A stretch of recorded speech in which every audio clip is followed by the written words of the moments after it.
ஐயனார் துணை சரியில்ல. அடுத்து வர எபிசோட்ல நம்ம பல்லவன் இருந்துட்டு சேரன் கிட்ட போயிட்டு சந்தா அண்ணன் கூட வெளியே போகணுன்னு ஆசைப்படுது.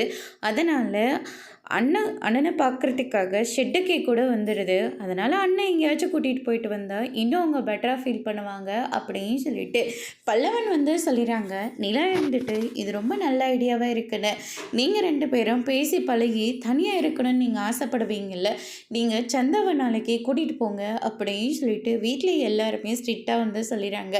அதனால் ஹரிஸ் கிட்டே சொல்லிவிட்டு நம்ம சந்தா இருந்துட்டு சேரின் கூட தனியாக பைக்கில் தனியாக போகிறாங்க. பீச்சுக்கு போகலாம் அப்படின்னு சொல்லிட்டு பீச்சுக்கு சந்தோஷமாக 2 பேரும் போகிறாங்க. அங்கே விளையாடிட்டு அதுக்கப்புறம் 2 பேரும் ரொம்பவே ஹாப்பியாக ஃபீல் பண்ணிகிட்டு இருக்காங்க.